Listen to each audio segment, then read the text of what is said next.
Decíamos que en el último encuentro estábamos hablando de la época de los jueces. Entendimos que durante la época de los jueces había muchas veces colaboración entre las diversas tribus y había otro elemento y el elemento de luchas, enfrentamientos entre los diversos grupos cuando tenían sus combates, sus luchas contra los amonitas, moabitas, edomitas, midianitas, amalequitas o amalecitas, filisteos. Y también decíamos que había inestabilidad. Terminamos con el hecho de que a veces también había encuentros de enfrentamientos muy sangrientos, como fue el enfrentamiento de todas las tribus contra la tribu de Benjamín o Benjamín, hacia aproximadamente mediados del siglo XI, es decir, aproximadamente hacia el año 1050. Y aquí que en el panorama, en el paisaje histórico de la tierra de Israel, la tierra de Canaán, va a surgir un personaje muy importante llamado Shmuel, en español Samuel. Decíamos también que Samuel va a ser considerado el último de los Shoftim, el último de los profetas, y él va a ungir a los dos primeros reyes de Israel, el rey Shaul y el rey David. La primera pregunta es, ¿quién era Shmuel? ¿Por qué pasó a ser un personaje tan importante? ¿Cuál es el relato de él? Según el relato bíblico, entendemos que va a haber alrededor de este hombre toda una serie de relatos, si queremos decirlos casi leyendas, sobre su origen, quién es. El relato cuenta que un hombre que tenía dos mujeres, el hombre se llamaba Elcaná, una mujer llamada Peniná y la otra llamada Haná, va a ir al santuario en Shiloh, Siloé, y Peniná tenía hijos, Haná no tenía hijos, y esta mujer ruega, pide a Dios tener a alguien, y luego va a decir que si va a tener un hijo, se lo va a dedicar a Dios. Fíjense lo interesante, hablábamos de nombres, ¿sí? Haná quiere decir gracia divina, es decir, gracia de Dios, es decir, Dios le va a dar a esta mujer una gracia determinada. Haná va a quedar embarazada y van a nacer un niño al que van a llamar Shmuel. El relato bíblico, la explicación bíblica va a ser que se lo va a llamar Shmuel Kime Elohim She'altiv, porque lo pedía Dios. Pero a nivel de hebreo, el nombre, la explicación esa va acorde con el nombre Shaul y no con el nombre Shmuel. Explico esto para entender que a veces tenemos una serie de problemas para la interpretación del nombre. De todos modos, estamos hablando de un nombre teofórico, es decir, tenemos muchos nombres teofóricos, nombres en el cual adentro está el nombre de Dios.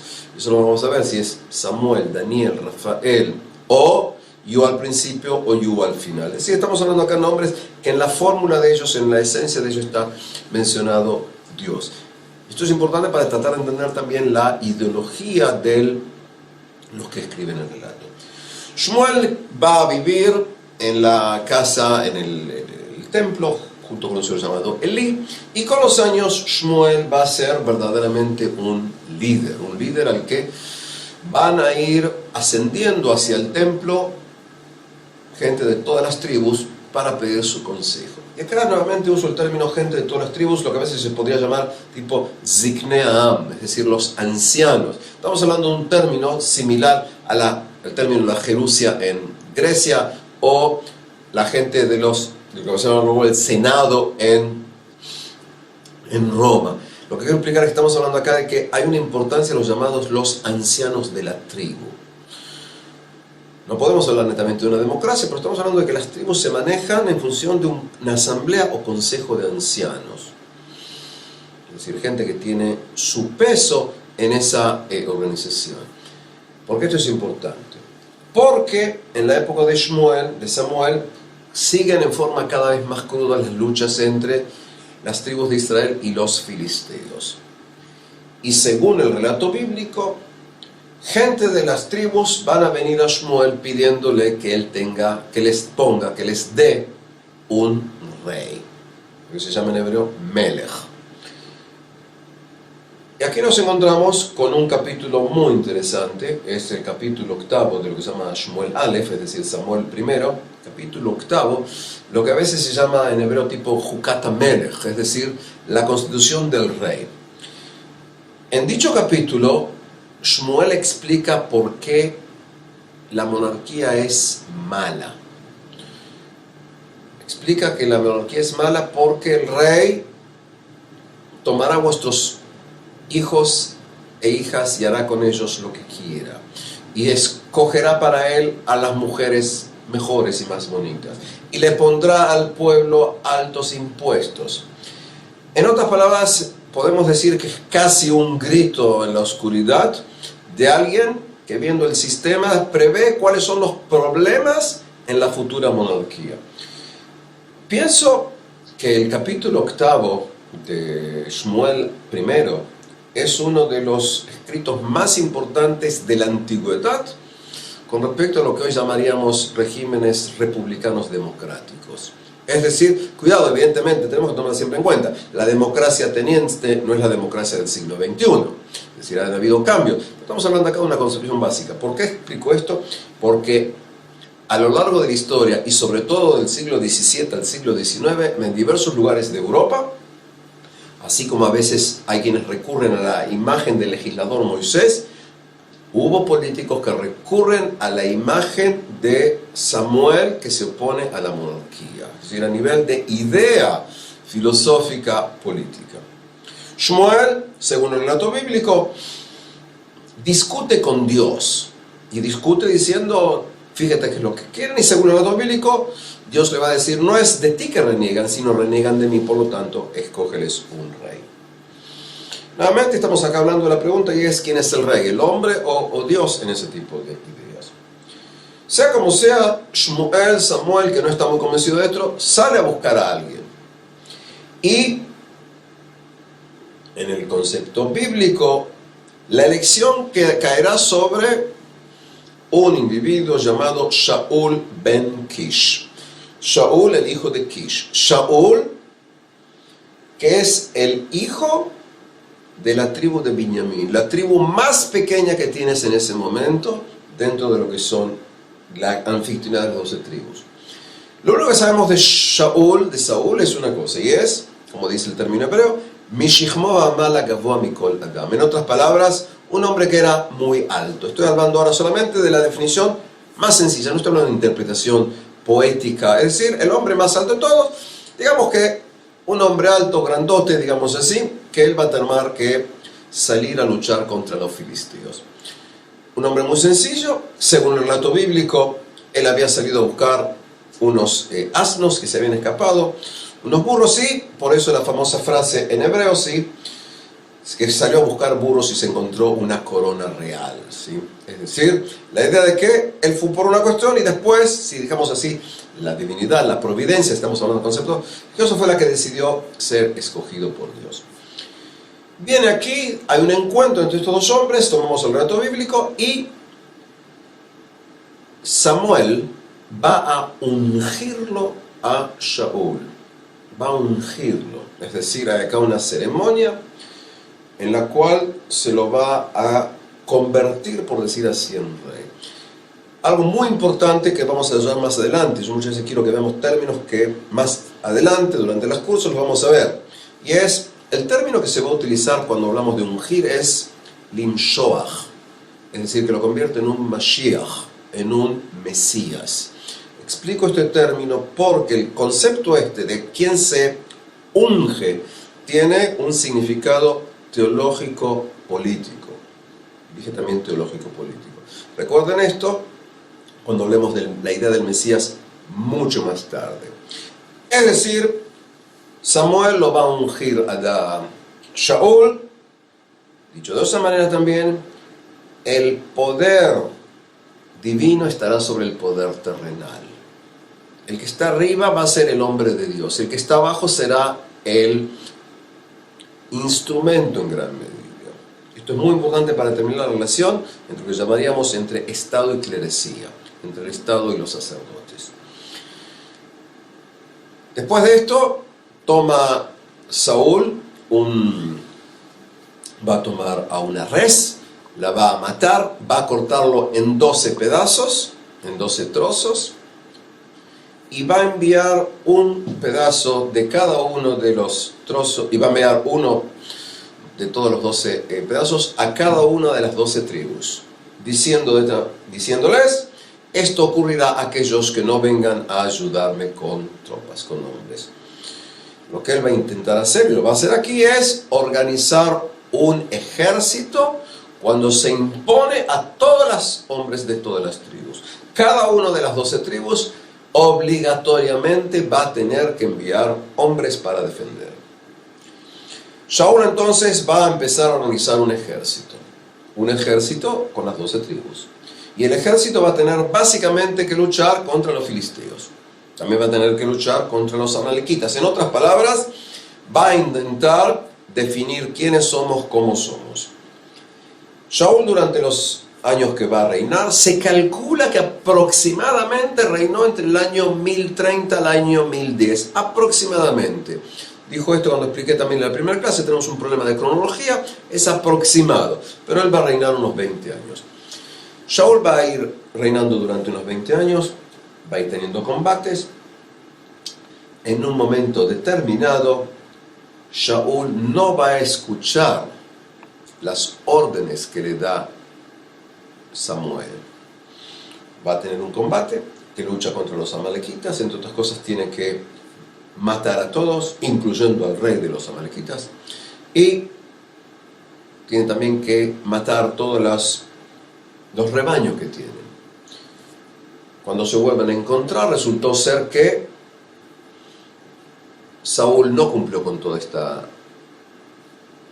orden de Samuel, dejó en vida al rey, dejó gran parte de los rebaños, y aquí se van a separar los caminos. A partir de aquí, ya Samuel no va a estar más en contacto con Shaul. Pero Samuel va a hacer otra cosa. Samuel, según el relato divino, va a tener que escoger al futuro nuevo rey. Y aquí, que va a llegar a la tribu de Judea, y dentro de Judea va a ir a la casa de un señor llamado Ishai.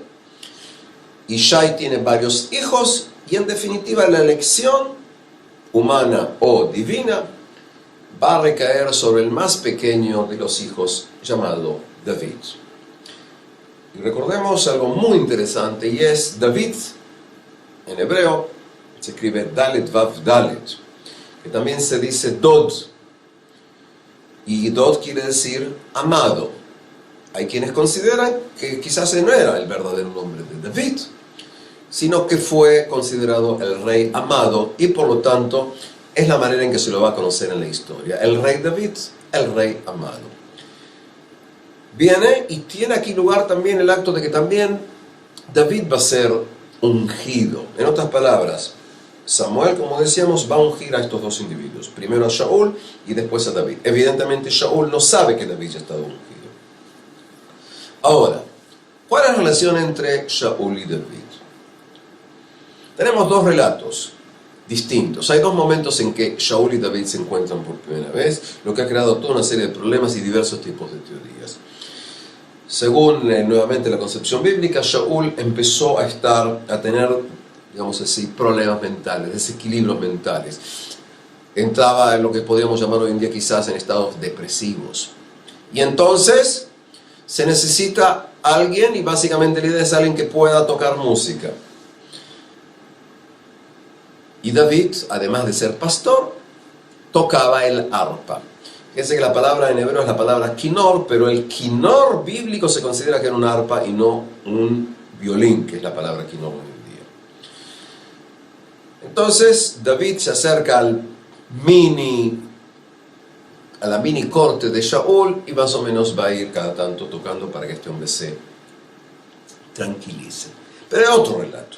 Y el otro relato es que en uno de los combates entre el ejército de Shaul y los filisteos, aparece un personaje, un hombre muy alto, llamado Goliat. Y la idea es que Goliat se enfrente uno por uno en un desafío contra uno de los personajes del rey Shaul, con el personaje de los ejércitos de Israel.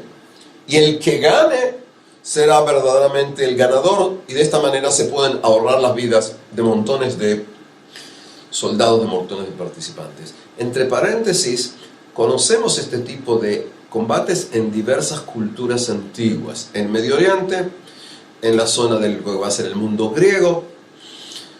Quizás hay aquí gente que vio la película Troya con Brad Pitt, que incluso en la apertura tienes aquí una cuestión de encuentro, de lucha entre dos individuos, y el que gana es la victoria de su ejército. Sea como sea, hay un personaje enorme, quizás tendrías más de 2 metros y algo, según las medidas bíblicas, y él desafía que venga alguno de ellos. Siguiendo el relato bíblico, David, que era el más joven de sus hermanos, ese día es enviado de la casa para llevarle a sus hermanos comida. Es decir, un relato medio también raro, ¿sí? Es decir, digamos, quizá la mamá o el papá le dijo: tus hermanos están en el frente, nene, no tienen lo que comer, te llevo aquí, llévale comida. Sea como sea, aparece David ahí frente a su gente y escucha a este hombre que está insultando a todos, y David dice: déjenme a mí, yo lo haré. A todo esto tenemos que agregar que Shaul había prometido que el que gane, entre otras cosas, también tendrá a una de sus hijas como mujer.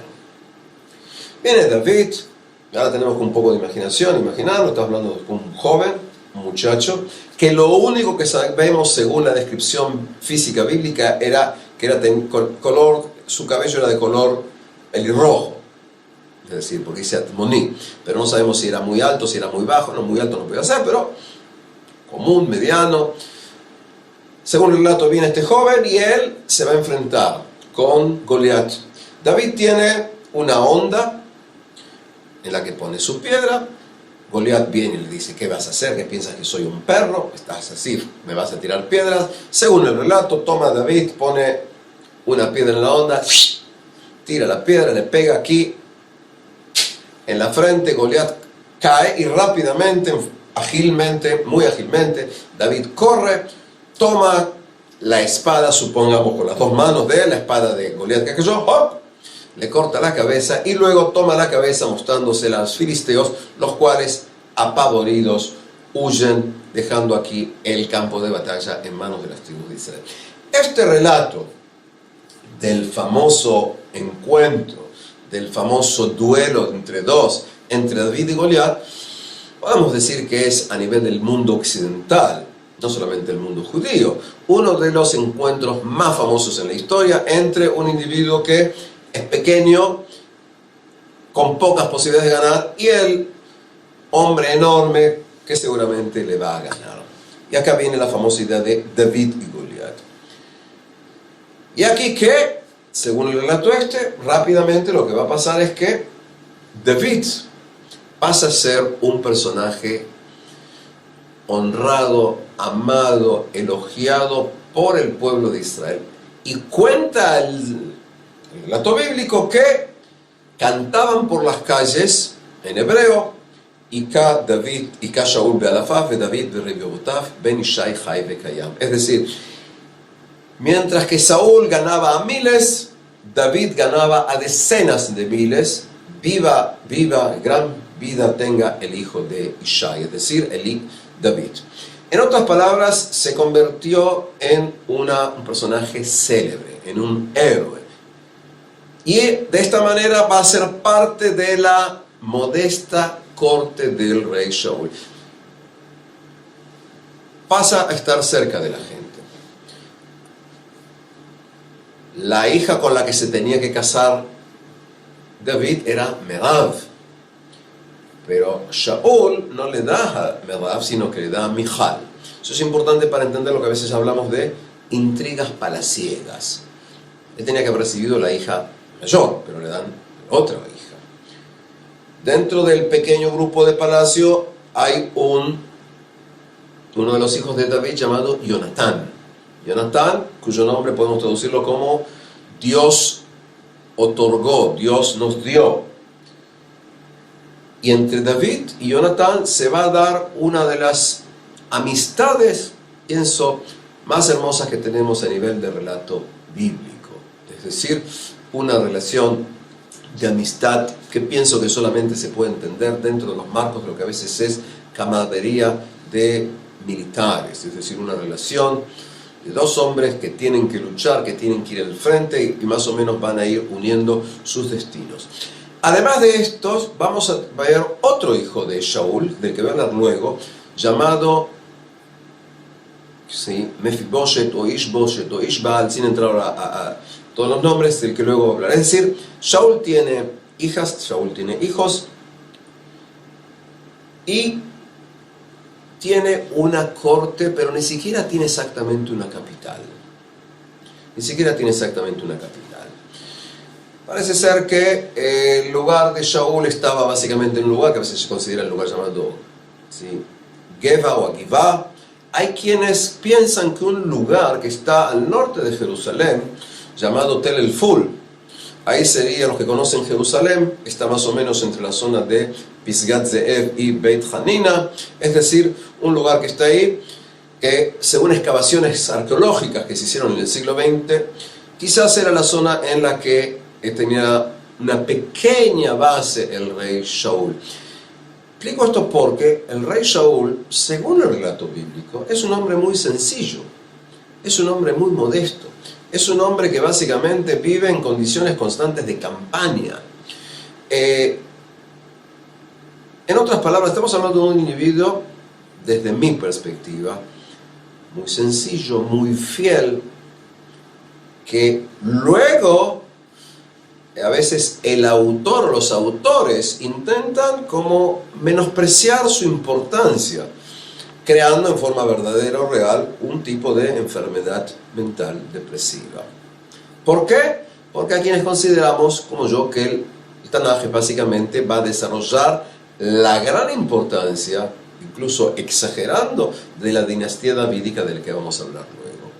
En otras palabras, tenemos acá Shaul, que sigue con sus luchas constantes dentro de lo que hoy es Israel, y en un momento determinado en que las relaciones entre Shaul y David se ponen cada vez más tensas, porque Shaul intenta matar a David, es decir, en un momento incluso le arroja una lanza, pero David logra escaparse. Finalmente, por su amigo Jonatán y su mujer Michal, logra David escaparse cuando parece ser que hay una conspiración por parte de Shaul de matarlo. Y David se escapa. Y David se escapa a la zona del desierto de Judea, las montañas de Judea, y junto con él, según el relato bíblico, aparecen unos 400 forajidos, unos 400 individuos que van atrás del líder David y que viven básicamente de extorsión de gente en los alrededores, básicamente de gente rica, es decir, si tomamos el relato bíblico. Es decir, por un momento lo dejamos a Saúl de lado, Saúl sigue luchando, ¿y qué ocurre con David? David tiene que vivir. David básicamente, ahora que ha dejado de ser un pastor, pasa a estar al frente de un grupo de individuos que están fuera de la ley.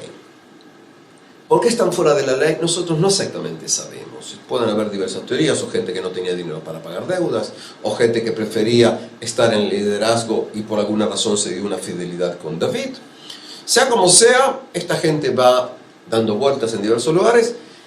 Tenemos el encuentro que va a tener David con una mujer llamada Abigail, cuando lo que intenta David es extorsionar al esposo de esta mujer, Abigail. Si estamos hablando de un señor llamado Nabal HaCarmelí, este individuo era un individuo muy rico, y a Nabal HaCarmelí David le manda a varios de sus muchachos, con comillas o sin comillas, como habían dicho en mi barrio, varios de la pesada, es decir, decirle: hombre, es importante que usted venga aquí y nos pague. En otras palabras, estamos hablando de extorsión, diríamos tipo a mafia. Es decir, pero como en este momento están haciendo trabajo de esquilas, están sacando las lanas de las ovejas, cuando él encuentra a Abigail, le dice a Abigail, mira, David le encuentra a Abigail y le dice: mira, como tu esposo no pagó ni va a pagar, en cualquier momento nosotros vamos a venir y vamos a tener que rendir cuentas con él. Es decir, vamos acá a hacer desastres. Abigail viene, le cuenta a Nabal, y Nabal tiene un tipo de ataque y pocos días después va a morir. Pasado el periodo de duelo, Abigail va a venir y se va a convertir en una de las mujeres de David. Abigail va a ser madre de uno de los hijos de David, un hijo llamado Daniel. Pero David ya tiene una esposa, una mujer llamada Ahinoam Haisraeli. Y Ahinoam va a ser la madre del hijo primogénito de David, llamado Amnón. Es decir, que tenemos ya a Amnón, hijo de Ahinoam, Daniel, que para el relato nuestro no es importante. Luego va a haber otro hijo llamado Absalom, que va a ser el hijo de Maacá, la hija del rey de Geshur. Es decir, vamos a ir viendo acá toda una serie de hijos que va a ir teniendo el rey David. Vamos a volver a estar en los hijos. Simplemente adelantamos que David va a tener en el futuro por lo menos 6 hijos en Hebrón y por lo menos 14 hijos e hijas en Jerusalén. Por lo menos. Eso lo vamos a dejar más adelante. Es decir, David viene, toma consigo entonces las pertenencias de Nabal a Carmelí y continúa, pero David tiene que vivir. En un momento determinado de un relato muy interesante en que el rey Shaul, persiguiéndolo a David, según el relato, va a dormir en una cueva y adentro de la cueva, más atrás, en ese momento está David, pero David decide no hacerle ningún daño. Es un relato interesante. Hay también diversos relatos en los que David se encuentra con su amigo Jonatán. Esto lo pongo así entre paréntesis. Y continúo. En definitiva, David se va a acercar a los filisteos. Y uno de los reyes filisteos le va a entregar a él la ciudad de Tziklag, una de las poblaciones de la zona, cuando David le ofrece ser tipo soldado. En otras palabras, hay un periodo en que David, podemos decirlo así, es un mercenario con sus hombres, con los cientos de hombres, a servicio de los filisteos. David lucha contra grupos, contra pueblos que afectan a los filisteos, pero que también afectan a Israel. Eso es un punto a tomarlo en cuenta. Pasando un poco el tiempo, se está llegando el momento en que va a haber una gran combate entre las tropas filisteas y las tropas del rey Shaul. A David, varios de los líderes filisteos no lo quieren dentro de sus filas, y entonces David no participa en la lucha contra Shaul. También cabe la posibilidad de que David mismo no hubiera querido luchar contra Shaul. Pero no podemos saber. Lo importante es que David no participa en el combate contra el rey Shaul. Finalmente, los filisteos luchan contra Shaul. Estoy hablando aproximadamente del año 1010 a.C. Y va a tener lugar un combate en lo que se llama el monte de Gilboa.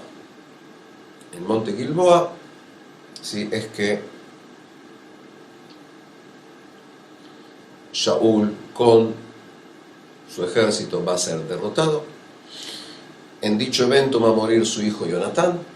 En dicho evento va a terminar también siendo matado, ¿sí? Shaul, los vencedores van a, digamos así, cometer sacrilegio con el cadáver de Shaul, y de esta manera Shaul, muriendo en el combate, va a dejar su reino. David va hacia la ciudad de Hebrón, y en la ciudad de Hebrón va a ser aceptado como líder de parte del pueblo de Israel. Explico esto por lo siguiente: porque el hijo que quedó de Shaul, llamado Mefiboshet o Ishboshet, va a ser coronado por parte de la gente que seguía estando con Shaul. Y el que fuera el comandante del ejército de Shaul, llamado Abner ben Ner, va a estar un tiempo con Mefiboshet. Pero poco tiempo después, meses o quizás un año después de estar Mefiboshet como el rey que continúa Shaul, Abner lo abandona y pasa a estar junto con David. Poco tiempo después, dos militares que estaban con Mefiboshet lo van a matar, van a cortar la cabeza de Mefiboshet y se la van a traer a David. David va a pedir castigar a estos individuos que han matado al hijo de Shaul. Lo importante es que ahora David va a ser considerado, por decirlo así, el líder de las diversas tribus, porque una delegación va a venir a David a pedirle que sea el comandante, que sea el jefe, que sea el rey de todas las tribus de Israel. Estamos hablando acá de David, que está en la ciudad de Hebrón. Pasa otra cuestión importante.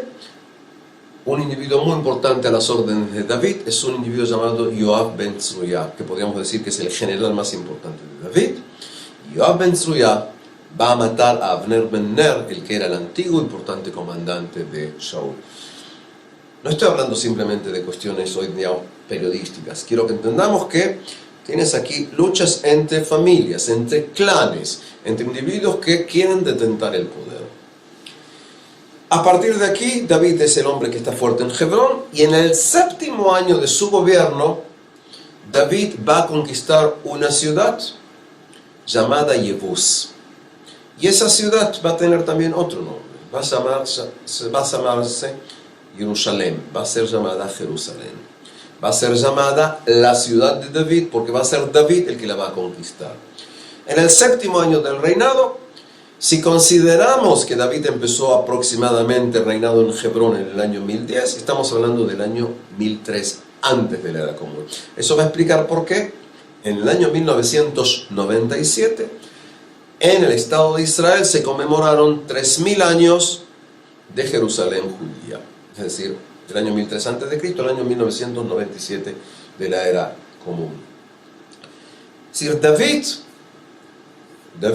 el hijo de Ishai, David el que venció a Goliat, David el de la tribu de Judea, va a escoger un lugar netamente neutral.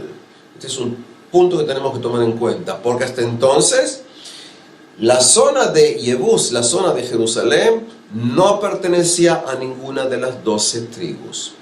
Muchas veces se considera que este fue un acto netamente político de David, convertir como capital a una ciudad que no pertenecía absolutamente a nadie. Es decir, nuevamente, un acto neutral. Fíjense que en los tiempos modernos hemos tenido ejemplos así.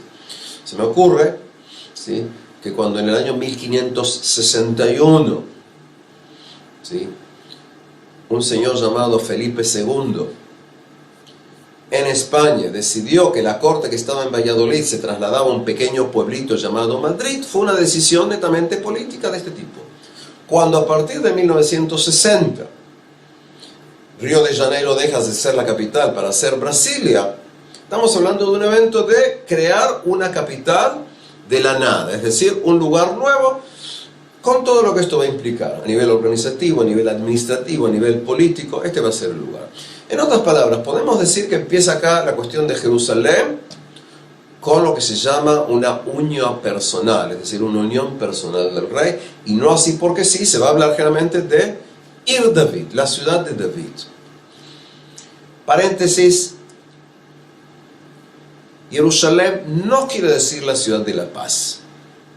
Es decir, la gente a veces dice Jerusalén, mira Shalom. Gente, pocas ciudades en la historia han visto correr tanta sangre como la ciudad de Jerusalén.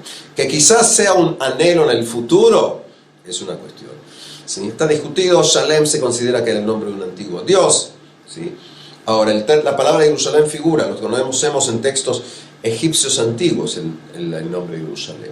Es decir, tenemos acá un nombre de una ciudad, y se va a empezar a llamar entonces Ir David, la ciudad de Jerusalén. David va a reinar aproximadamente 40 años.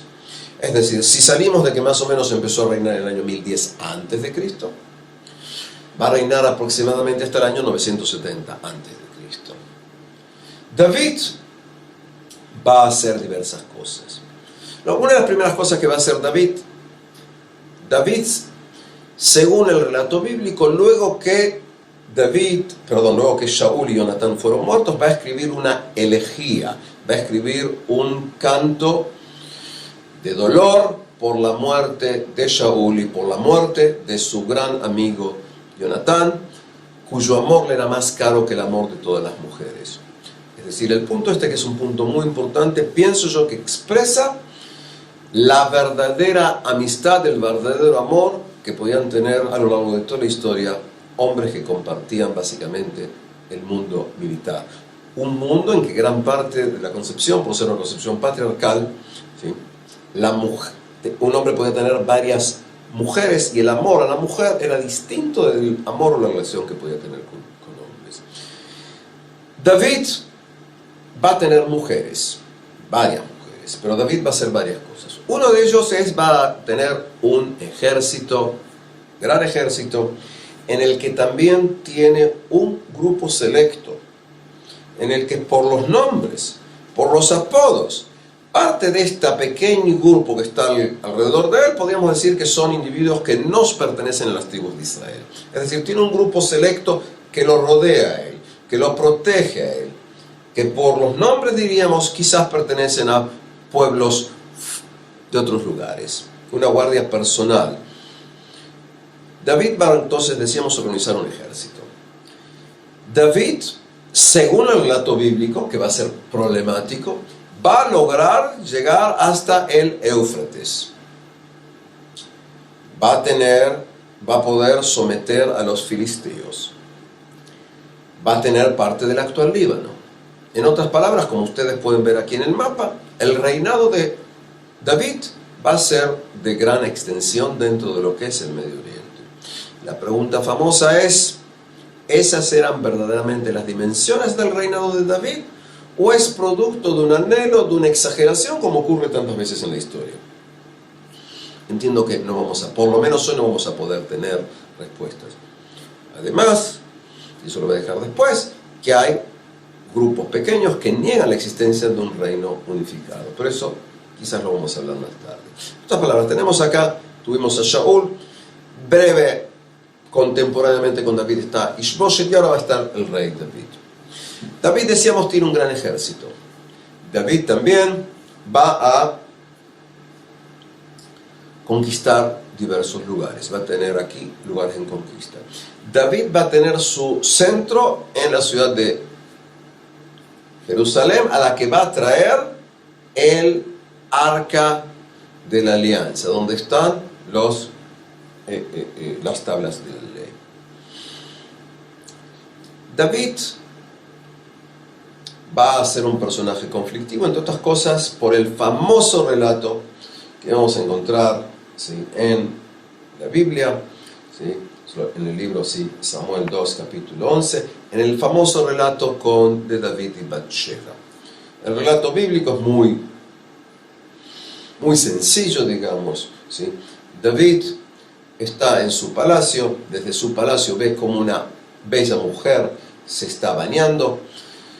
Él sabe que esta señora se llama Bathsheba, la esposa de Uria el Geteo, Uria Gití, la hace venir a su palacio y tienen relaciones sexuales. Bathsheba, Betsabé, va a quedar embarazada, y estamos hablando aquí en conceptos bíblicos, en conceptos del decálogo, estamos hablando acá netamente de un adulterio, porque ella es una mujer casada. Tiempo después regresa Uria el Geteo a David. David quiere que el hombre vaya a su casa, quiere, entre otras cosas, que esté con su mujer. Quizás David de esta manera quiere que él piense luego que el niño va a ser de él, pero Uria no hace eso, no se va a su casa. Y cuando a la mañana David le pregunta ¿por qué has hecho eso?, dice, entre otras cosas, no me pareció correcto que mis hombres estén en el frente y yo esté aquí disfrutando con mi mujer. David va a escribir, hoy en día diríamos una misiva, una carta, y le entrega esto para que se lo dé a Yoab ben Tzruya, al general, y le dice, entre otras cosas, que debe fijarse que este hombre esté en el frente y de esta manera dejarlo. En otras palabras, Uria Gití lleva en sus manos su sentencia de muerte. Pasa un tiempo y luego Uria le envía un mensajero a David diciendo, sí, lo que tú has pedido está. Uría y otros hombres también han muerto en el frente. En otras palabras, tenemos aquí lo que se llama el gran pecado de David. David y Bathsheba. David ya tiene por lo menos 6 hijos que nacieron en Hebrón. Dijimos que aquí en Jerusalén va a tener por lo menos 14 hijos e hijas. Y aparece aquí en la escena un personaje muy interesante. Natán el profeta. Y Natán el profeta va a venir con una parábola. Y le va a decir a David todavía no sabe que es una parábola. Le va a decir a David, tú sabes que me he enterado que hay un hombre muy pero muy rico, que cuando una vez tuvo visita, lo que hizo fue robarle a otro hombre, ¿sí?, el único carnero, la única oveja que tenía, en vez de usar la tuya. Entonces David le dice, ¿y quién es ese hombre si lo puedo castigar? Y la respuesta de Natán fue, ese hombre eres tú. En otras palabras, esto que en hebreo se llama kivsat harash, es decir, la oveja o el carnero del pobre, pasó a ser un grito de Natán, el profeta Natán, contra David, diciéndole, tú has pecado. Natán también dice que el prohibido fruto que está en el vientre de Bathsheba morirá. Y según el relato bíblico, David pide a Dios que lo perdone, pero el primer hijo de David, Bathsheba, morirá. Entiendo que el relato este es uno de los tantos relatos que convierten se llama el Tanaj, la Biblia judía, en un libro ejemplar. Lo voy a decir varias veces para ejemplificar de qué estoy hablando. Estoy hablando de un texto que dijimos, los textos fueron cambiando, del siglo X al siglo IV antes de Cristo. Ahora, es imposible pensar que en el Egipto de ese entonces, en Babilonia, en Asiria, el este casi no tendría que ocuparnos casi toda la clase, se diera la descripción de un rey de esta manera. Es decir, nuevamente vuelvo a decir lo que dije sobre Moisés, estamos hablando de personajes de carne y hueso, para bien y para mal, virtudes y defectos. Es decir, David, que según la genealogía bíblica, una de sus bisabuelas era Ruth la Moabita. David, que es un luchador, es un organizador, conquista Jerusalén, toca el arpa, vence a Goliat, también es un hombre que en conceptos humanos diríamos, es netamente un pecador. Y el pecado paga el pecador paga por sus pecados. Bathsheba será, con el tiempo, por decir así, la esposa preferida de David. Y esto va a tener influencias en el desarrollo posterior del reinado del rey David. David sigue con sus conquistas. David trata de desarrollar la importancia de Jerusalén. Con David va a pasar algo que por supuesto él no puede saber. Van a ser la dinastía davídica, la dinastía de David. La dinastía de David, por supuesto él ser el primero no puede saber que va a tener descendientes que van a continuar. Pero tomemos en cuenta que David, la dinastía del rey David va a reinar por lo menos hasta el año 586 a.C. Es decir, estamos hablando de una dinastía que va a tener más de 400 años. Estamos hablando de una de las dinastías más extensas en la historia. Y esto va a tener implicaciones no solamente a nivel político, sino sobre todo a nivel teológico, cuando se desarrolle la idea de que el Mesías vendrá de la dinastía del rey David. Es decir, estamos hablando acá de este hombre, de este rey. David entonces tiene el ejército, conquista Jerusalén, amplía las fronteras, tiene un ejército profesional, pero pasando los años empiezan a haber muchas intrigas palaciegas. En un momento determinado, Amnón, el hijo primogénito de David, va a violar a su media hermana Tamar.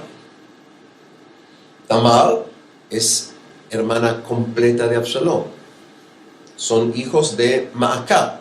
la hija del rey de Geshur. Geshur, dicho sea de paso, es una pequeña zona que estaba cerca de lo que sería hoy actualmente el Golán. Decíamos, Amnón viola a su media hermana Tamar, y poco tiempo después, Absalom va a matar a Amnón.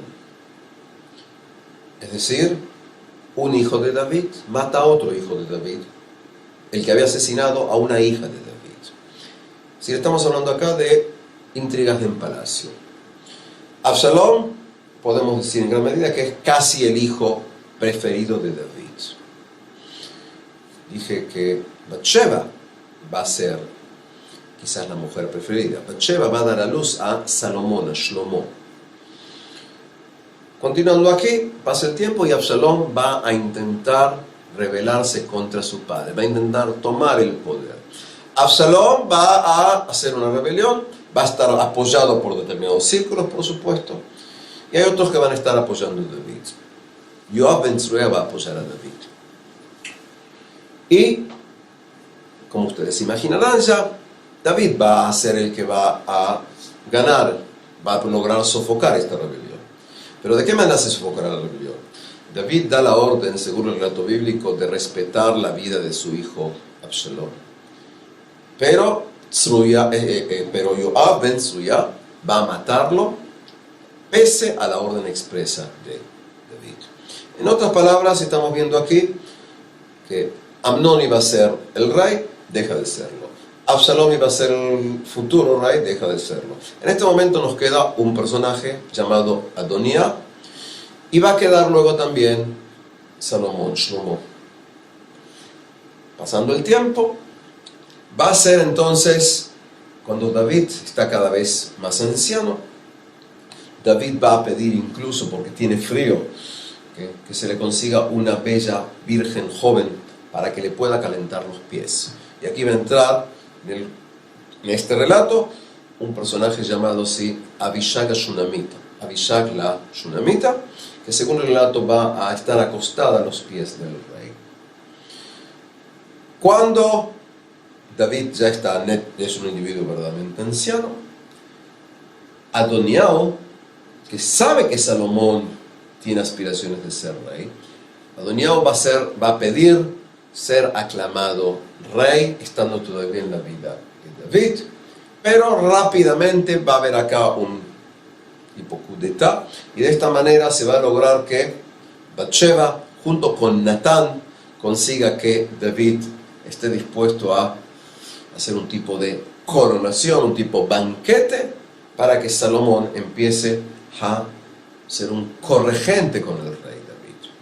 De esta manera, Salomón, el hijo de David y Bathsheba, va a ser coronado rey. David definitivamente va a fallecer y Salomón va a estar al frente del reino. Estamos hablando aproximadamente del año 970 antes de la era común. Salomón empieza a reinar.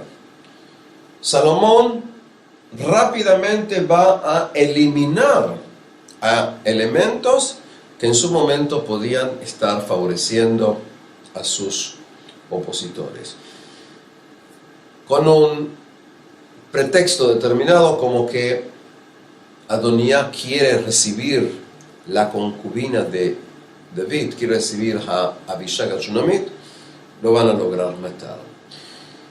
Salomón también va a dar la orden de matar a Yoab ben Tzruya, el que fuera el gran jefe, el comandante de las tropas de David. Salomón empieza a reinar y, según el relato bíblico, va a tener toda una serie de conexiones económicas y políticas con reinos de la zona. Salomón va a ser descrito en los relatos de la Biblia como uno de los hombres más sabios de la tierra.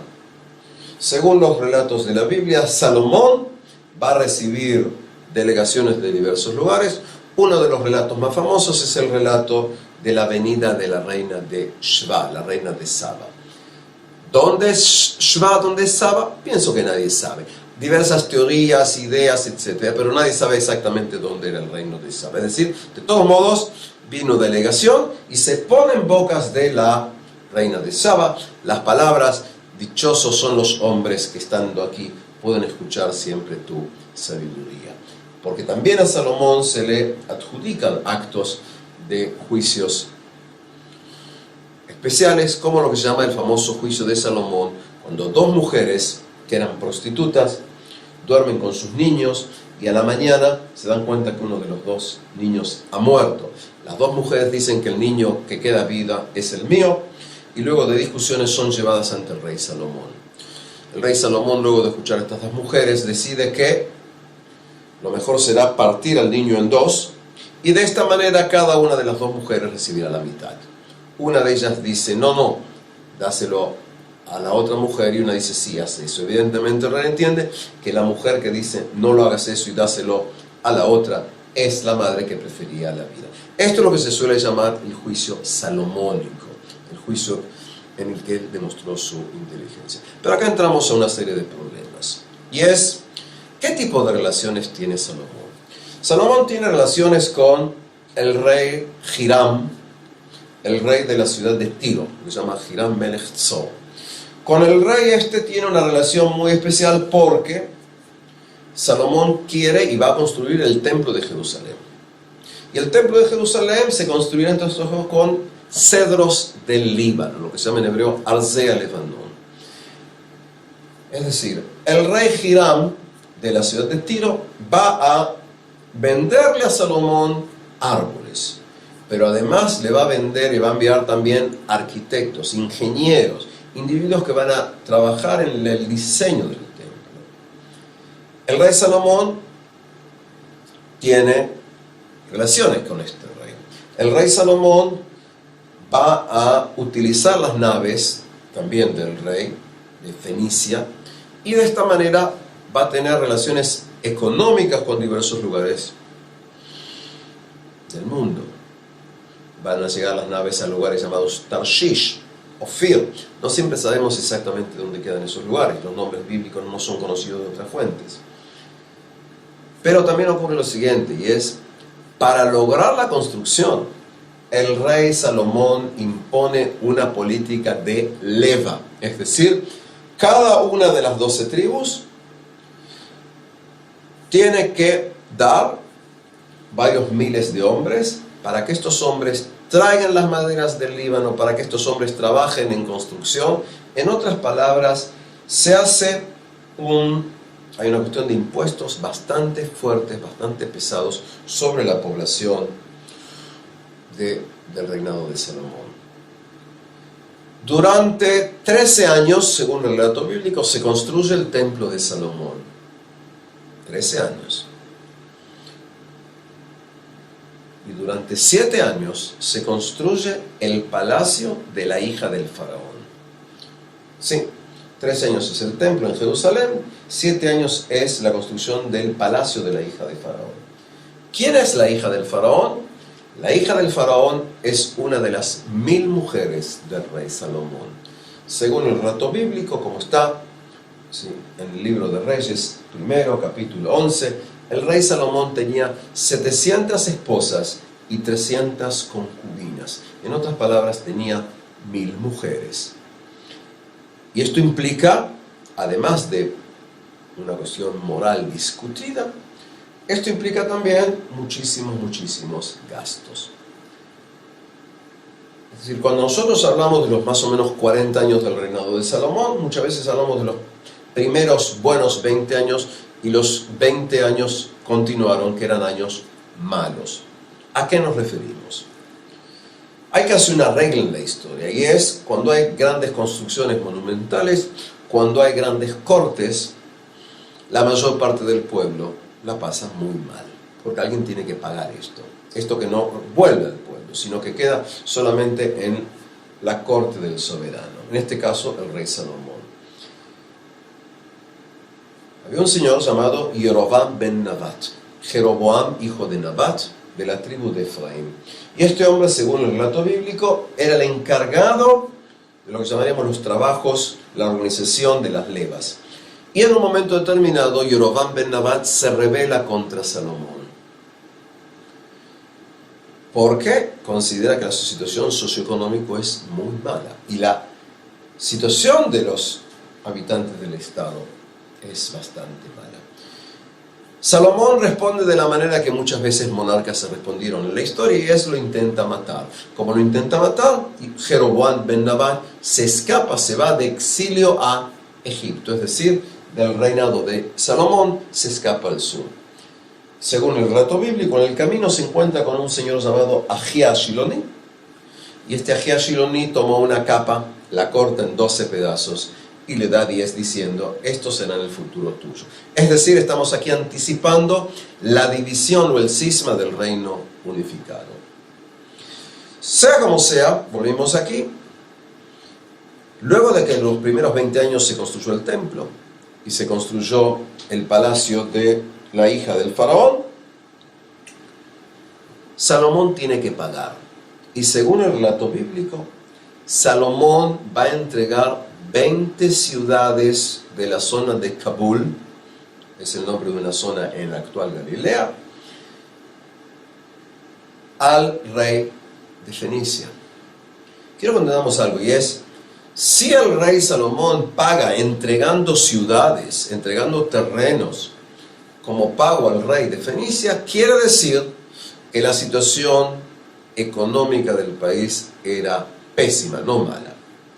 Esto también lleva a varias preguntas, y es: ¿en qué radica la sabiduría del rey Salomón si tiene que entregar partes de los terrenos por las enormes deudas que contrajo? Otra pregunta: en el relato bíblico se dice que en los años de ancianidad no solamente construía templos y altares para los dioses de sus esposas, sino que además él mismo en sus años de anciano empezó a practicar la idolatría.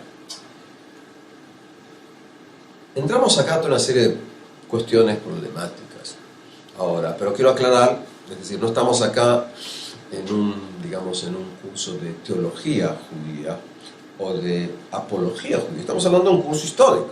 Es decir, la fuente, por decir así, hablan de un rey que recibió un gran reino, pero en gran medida lo fue despilfarrando. Es decir, entramos acá toda una serie de problemas, porque las 1000 mujeres es un problema, la idolatría en sus años de ancianidad es un problema, y pese a eso tenemos que, según la tradición judía, y repito, la tradición judía, solo la tradición judía, se le adjudica al rey Salomón 3 libros, lo que se llama, ¿sí?, el Cantar de los Cantares, el Libro de los Proverbios y Eclesiastés.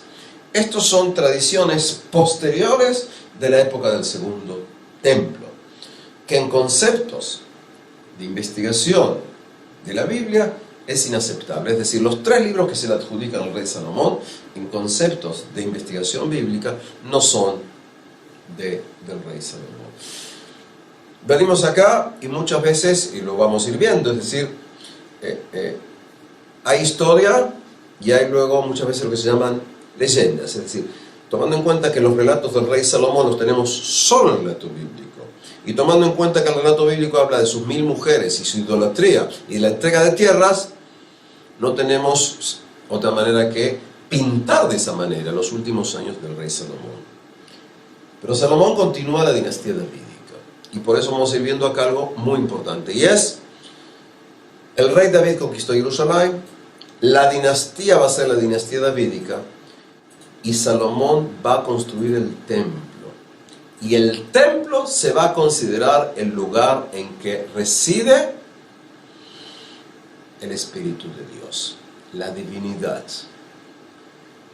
El lugar en que está construido el templo va a ser de una gran importancia, porque con el tiempo van a ir naciendo relatos y relatos y relatos sobre la piedra en la que está el Sancto Sanctorum, lo que se llama en hebreo el Kodesh HaKodeshim, la parte más sagrada del templo.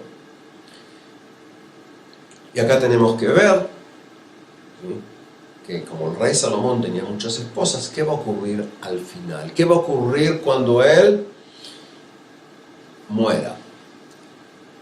Ahora, dentro de este contexto del rey Salomón, van a haber muchísimas leyendas. El rey Salomón luego en la historia se va a convertir en uno de los símbolos de sabiduría, decimos. Para el mundo de los etíopes en general y para el mundo de los judíos etíopes, tenemos acá relaciones. Y por eso, ¿sí?, los reyes de Etiopía se consideraban descendientes del rey David y de la reina de Saba. Es decir, estamos hablando acá de conceptos que son importantes para entender la influencia de esto. Cuando nosotros vamos a hablar del rey Salomón, vamos a hablar a lo largo de la Edad Media, en magia, de lo que se llama el sello de Salomón. Y el sello de Salomón va a ser uno de los nombres que se les van a dar a las estrellas de 5 picos. No de 6, no el Maguen David, estoy hablando de lo que se va a llamar sello de Salomón, que va a cumplir un rol en la magia cristiana medieval. Si Salomón va a quedar ahí como uno de los grandes sabios. Van a haber leyendas. Salomón que sabe el idioma de los animales. Salomón como un individuo muy especial ahí en la historia, y esto también va a influir. Y lo interesante muchas veces es cómo un personaje como el rey David, como un personaje como el rey Salomón, van a ser agrandados en la posteridad. Acá una observación, y es lo siguiente. Muchas veces me llama la atención cómo es que, siendo que el Tanaj, o sea, la Biblia, da una descripción de estos personajes como hombres con sus cualidades y sus defectos, ¿cómo es que a posteriori el mundo judío, y siguiendo esto también el mundo cristiano, tiende a casi no ver el relato primario, agregando pautas para que la imagen responda a la idea ideal del exégeta y no la inversa? Es decir, vuelvo a repetir lo que dije y lo voy a decir varias veces más quizás, simplemente para tratar de ser claro, y es, pienso que la gran revolución de la idea bíblica, entre otras cosas, está en el decir que los personajes que actúan son personajes humanos, y de esta manera aceptarlos o no, juzgarlos o no, no una idealización que no tiene nada que ver con el relato primario. Es decir, Salomón reina y construye el templo. El templo de Salomón va a tener una gran importancia, como vamos a ver en toda la historia. Según concepciones judías que se van desarrollando en la Edad Media, primero en la época del Segundo Templo y luego en la Edad Media, ideas que van a ser siendo aceptadas por el mundo cristiano y por el mundo musulmán con diversas formas. Según la concepción judía tradicional, el Santo Sanctorum, el Kodesh HaKodeshim, está en la piedra, que es la piedra basal, la piedra fundamental. En otras palabras, cuando Dios creó el mundo, lo primero que fue creado luego fue esa piedrita. Y en esa piedra descendieron Adán y Eva cuando fueron expulsados del paraíso. En otras palabras, como esa piedra basal es el primer lugar, es el mundo de contacto entre el mundo inferior y el mundo superior, lo que se va a llamar Jerusalén de los cielos y Jerusalén terrenal. Sobre esa misma piedra basal, como en forma de círculos, se va creando el universo.